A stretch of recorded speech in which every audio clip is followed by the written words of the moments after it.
You know, someone came to me the other day and said, Joe, I want to hear your thoughts. What do you love about the Dubai market? What do you hate about the Dubai market?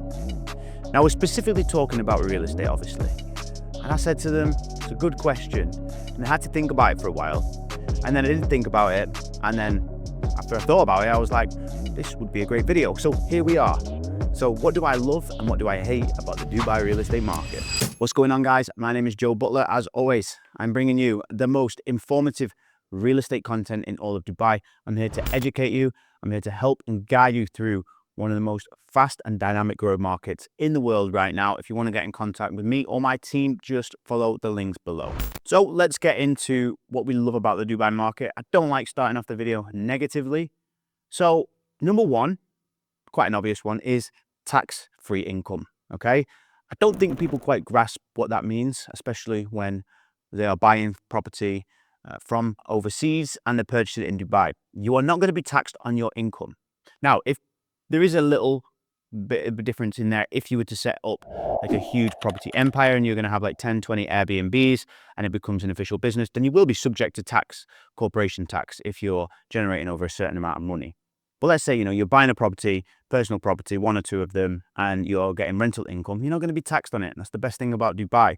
Now, of course, if you are an overseas investor, it is required to have a bank account. You can get your payments sent to overseas. It's a little bit more complicated. I wouldn't do that.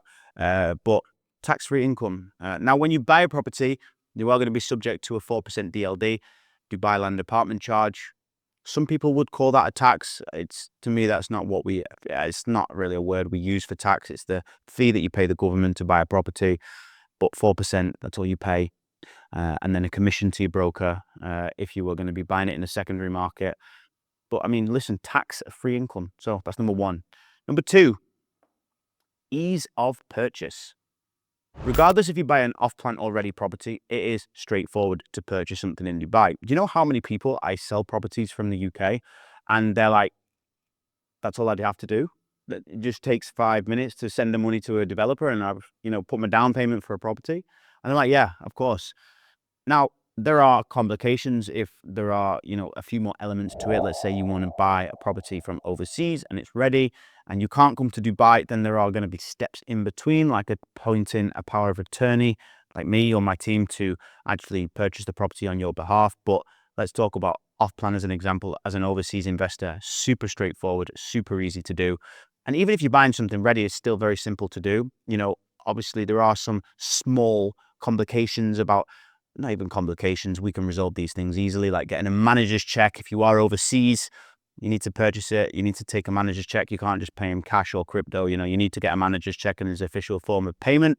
But again, all of these things can be ironed out by working with the right people. So yeah, the ease of purchase, and that kind of goes into my next one. It's like the ability to do this. And as an overseas investor, you get a visa, right? How many places in the world is it, you can spend 750,000 dirham and get a 2-year visa, right?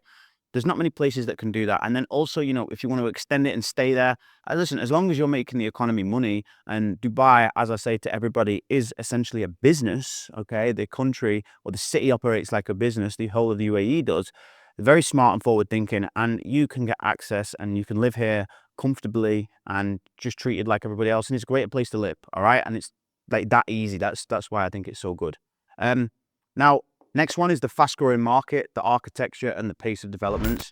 Listen, nothing is done slowly here, all right? When we look at this from a few different angles, of course, you've got the developers building buildings and communities. We're seeing, rapid developments coming up. And listen, these are building so fast because of the sheer amount of workforce, right? You might think, because it's fast, it's low quality. And in some cases, that's definitely happened, of course. But, if you look at the workforce, from the cheaper labor, and by the way, when I say it's cheaper labor, people say, these guys are slaves. I speak to the workers and stuff like that. They're not treated like slaves at all. These guys are doing better for their families by being able to get an opportunity to make income in Dubai and send it back to their home countries where that money is worth a lot, regardless if it's not a lot of money to us, Anyway, I'm going off on a tangent there, but the fast growing market and the architecture as well, which, if we see what's coming to Dubai and the way these new developments are forming and this architecture of these new buildings, it's insane. It's so exciting to be a part of and see how these, unique developments are coming together. It really does it does open your eye to what is happening in Dubai and how fast forward it's thinking, and also the infrastructure, right? If there's a problem we saw with the floods, like the drainage, now we can see, they put a huge emphasis. They spent billions on, improving that, and they implemented it so quickly. All right. They saw there was a massive traffic problem. Guess what? There's loads of bridges opening, loads of overpasses coming. The roads are getting widened. So these are all the things that you notice when you live here as well. So like the speed of developments, the architecture, and then going into the last one, which is the diverse investment options and opportunities. So this is interesting because you've seen on my channel, we talk about buying and renovating and flipping properties. You can purchase off plan to flip. You can purchase off plan for cash flow. You can remortgage properties. You get access to do all of this. As a foreign investor, it's not that hard, and it's pretty straightforward if you work with the right team. And then also giving people the opportunity to build true wealth. Okay, like the amount of investors that come through my channel and through other social media and referrals, people are coming to me like, Joe, I've got this amount of capital. What can we do with it? And this is where we come in and we build strategic long-term plans. And it's just the fact that we can do that, and we can notice the gaps in the market, and we can see, what's actually happening and where things are growing and which part of the market we should focus on. And it really excites me, and it really puts like a lot of faith into what I do with all my clients. And yeah, that's what I love so much about the market. Now, going on to hate. What do we hate about the market? I don't like to use the word hate. I think it's a strong word, but what I dislike about the market, all right? Let's start with number one, aggressive marketing techniques from developers. I'm touching on this one because recently I've had a number of people come to me, and this is not necessarily just from the developer agents, it's from other agents. And I don't like to badmouth people, but I also don't like people I don't like people lying to people to try and get a deal done, okay? And it's happened numerous times, right? So, sometimes developers are aggressively, telling people, right, you need to make a deposit now, you need to make a down payment now. And listen, that is, true. That has to happen in some off-plan cases, okay? So when somebody is about to make a payment, they have to do it immediately because the development's about to sell out. And that's okay. But if the client's not been educated, or they've just been sort of like educated wrong and, lied to and given these massively unrealistic expectations, and now the client's backed into a corner and they're told they've got 10 minutes to send over, half of their life savings to make this investment, which means so much to them, that's what I hate. And, aggressive, like bad-mouthing agents who are like pushing people and saying, no, you're going to be stupid if you miss this opportunity, and just saying things to put people down. I don't like that anyway. I don't want to go off on a tangent. It gets me annoyed. But next one, clarity of positioning of buildings and the future of the area. All right, so positioning of buildings. You see in these busy built-up areas, okay? Business Bay, parts of downtown, let's say Meydan, we've got JVC, we've got Arjan, we've got Alphajan, all of the areas where there's a lot of, individual developers building high-rise buildings. I think it's very misleading sometimes when you see the render pictures and we see buildings and there's a big space between this building and the next building, okay? And I've seen it many times when you drive through these communities, and you couldn't even throw a stone between the two buildings because there's like this much space. And I just think it looks so misleading. And also, let's say the building is super close to each other like that, all right? I'm not saying the balconies are on that small little gap, not literally, okay? But then there's another scenario where, let's say a building has been there for years, it's looked onto a plot of land, and then all of a sudden this new building gets built. Now, when you go to buy this new building off plan, okay, let's assume that you're not in Dubai and don't really know the orientation, okay? I've seen so many people buy on this side, okay, facing this building, and it might only be a couple of meters, right? But the client doesn't know that. And it's so disappointing, There is certain scenarios where I've seen where you can't judge exactly what's going to happen here. Like if they build onto the land or like extend the land, and I don't know. There are certain very small scenarios where we can't really see what's going to happen next to it. But if there's a plot of land, it's probably going to be built on it, right? And I've just seen people hard sell this project, and it's like, yeah, this is the last unit, but you need to get it. And it's like, well, what's this going to be? Oh, it's going to be a dog park. It's going to be a walkway. it's going to be a car park. And it's like, no, it's going to be a building, man. And then, yeah, you're left with a unit with a terrible view, and that really affects your return on investment. I saw that in one of the E-Man projects, E-Man, all right? One of the Oxford residences, one of the new ones. There was an abandoned building opposite one of the units. So all along the north side of the building, okay, there was a row of abandoned buildings. I don't know how old these were. They must be very, very old. I think it was a row of like villas. So the concrete outer shell has been built, maybe it could be 5-10 years old or whatever it is. And this, I don't think it would be that long, but this row of units were facing it. And you could throw a stone at it, it's that close, right?